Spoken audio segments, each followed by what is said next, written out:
सभी को जय श्री कृष्णा। पुरुषोत्तम मास महात्म कथा अध्याय 12। नारद जी बोले, जब भगवान शंकर चले गए तब हे प्रभु, उस बाला ने शोक कर क्या किया, सो मुझ विनीत को धर्म सिद्धि के लिए कहिए। श्री नारायण बोले, इसी प्रकार राजा युधिष्ठिर ने भगवान कृष्ण से पूछा था, सो भगवान ने राजा के प्रति जो कहा सो हम तुमसे कहते हैं, सुनो। श्री कृष्ण बोले, हे राजन, इस प्रकार जब शिव जी चले गए तब वह बाला प्रभावित हो गई और लंबे श्वास लेती हुई बड़ी ही डरी और कृशोदरी अश्रुपात पूर्वक रोने लगी।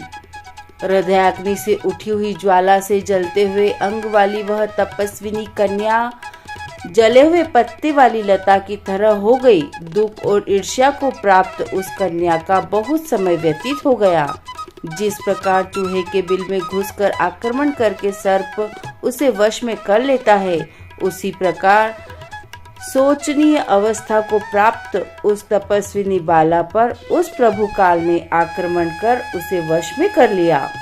वर्षा ऋतु में मेघ से घिरे हुए आकाश में बिजली चमककर जैसे नष्ट हो जाती है, उसी प्रकार तपस्या से जले हुए पाप वाली वह कन्या अपने आश्रम में मर गई। उसी समय धर्मिष्ठ यज्ञ से नामक राजा ने बड़ी सामग्रियों से युक्त उत्तम यज्ञ किया। उस यज्ञ कुंड से सुवर्ण के समान कांति वाली एक लड़की उत्पन्न हुई। वही कुमारी द्रुपद राज की कन्या के नाम से संसार में विख्यात हुई। पहले जो मेधावी ऋषि की कन्या थी, वही सब लोकों में द्रौपदी नाम से प्रसिद्ध हुई। उसी को स्वयंवर में मछली को वेद कर भीष्म, कर्ण आदि बहुत से राजाओं को तृण के समान कर क्षुभित रजमंडल दल में अर्जुन ने पांचाली को पाया। हे मुने, वही द्रौपदी दुष्ट दुशासन द्वारा बाल पकड़कर खींची गई और उसे हृदय विदीर्ण करने वाले वचन सुनाए गए। पुरुषोत्तम की अवहेलना करने के कारण मैंने भी उसकी उपेक्षा की। जब वह मेरे में स्नेह करके मेरा नाम बराबर लेने लगी, हे दामोदर, हे दया सिंधे, हे कृष्ण, हे जगतपते, हे केशव, मेरे माता पिता, भात वर्ग, बहन, भांजे, बंधु, इष्ट, पति आदि कोई भी नहीं है। हे ऋषिकेश, मेरे तो आप ही सब कुछ हैं। हे गोविंद, हे गोपिकानाथ, हे दीन बंधु दयानिधे, दुशासन से आक्रमण की गई मुझे क्या आप नहीं जानते? यद्यपि पहली पुकार में मैंने उसकी ओर ध्यान नहीं दिया था, पर जब दुशासन से पराभूत होकर उसने मेरा स्मरण पुनः किया, तब गरुड़ पर चढ़ शीघ्र ही वहां पहुंचकर मैंने, हे राजन, उसे बहुत से वस्त्रों से परिपूर्ण कर दिया। सदा मेरे से स्नेह करने वाली मैं ही हूँ। प्राण जिसके ऐसी सदा मेरे भजन में परायण मेरी अत्यंत प्रिया सती सखी मुझको प्राणों के समान होने पर भी पुरुषोत्तम की अवहेलना के कारण उसकी उपेक्षा करनी पड़ी।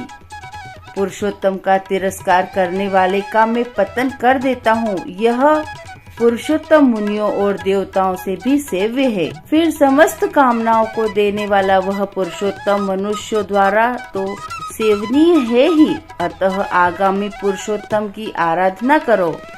14 वर्ष के संपूर्ण होने पर तुम्हारा कल्याण होगा। हे पांडुनंदन, जिन पुरुषों ने द्रौपदी के बालों को खींचते हुए देखा है, हे महाराज, उनकी स्त्रियों की अलकों में क्रोध से काटूंगा। दुर्योधन आदि राजाओं को यमराज के भवन को पहुंचाऊंगा। उसके बाद तुम समस्त शत्रुओं का नाश कर राजा होंगे। न मेरे को लक्ष्मी प्रिय, न मेरे को बलभद्र जी प्रिय, वैसे मेरे को देवी देवकी न प्रद्युम्न न सात्विकी प्रिय। जैसे मेरे को भक्त प्रिय है, वैसा कोई भी प्रिय नहीं है। जिसने मेरे भक्तों को पीड़ित किया, उससे मैं सदा पीड़ित रहता हूँ। हे पांडव, उसके समान मेरा अन्य कोई शत्रु नहीं है। उसके अपराध का फल देने वाला यमराज है, क्योंकि वह दुष्ट दंड देने के लिए भी मेरे से देखने के योग्य नहीं है। श्री नारायण बोले, श्री कृष्ण ने उन पांडु पुत्र युधिष्ठिर आदि को द्रौपदी को समझाकर द्वारका जाने की इच्छा से कहा, हे राजन, वियोग से व्याकुल द्वारकापुरी को आज जाऊंगा, जहाँ पर महाभाग वसुदेव जी, हमारे बड़े भाई बलदेव जी और हमारी माता देवकी तथा गद, साब्द आदि और आहुक आदि यादव, रुक्मणी आदि जो स्त्रियां हैं, दर्शन की उत्कंठा वाले, वे सब हमारे आगमन की कामना से टकटकी लगाकर हमारा ही चिंतन करते होंगे। श्री नारायण बोले, इस प्रकार कहते हुए देवेश श्री कृष्ण के गमन को जानकर पांडु पुत्र किस प्रकार गदगद कंठ से बोले, जिस प्रकार जल में रहने वालों का जीवन जल है, उसी तरह हम लोगों के जीवन तो आप ही हैं। हे जनार्दन, थोड़े ही दिनों के बाद फिर दर्शन हो। पांडवों के नाथ हरि हैं और तीनों लोकों में दूसरा कोई नहीं।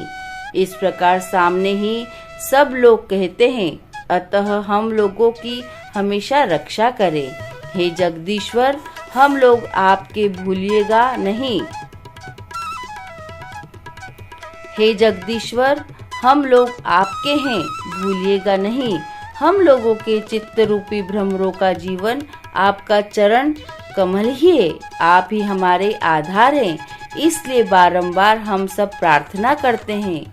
इन पांडु पुत्रों के निरंतर इस तरह कहते रहते पर श्री कृष्णचंद्र प्रेमानंद में मग्न होकर धीरे धीरे रथ पर सवार होकर चलने वाले पांडु पुत्रों को लौटाकर द्वारिकापुरी को गए। श्री नारायण बोले, इसके बाद द्वारकानाथ श्री कृष्णचंद्र के द्वारकापुरी जाने पर राजा युधिष्ठिर अपने छोटे भाई के साथ तप करते हुए तीर्थों में भ्रमण को गए।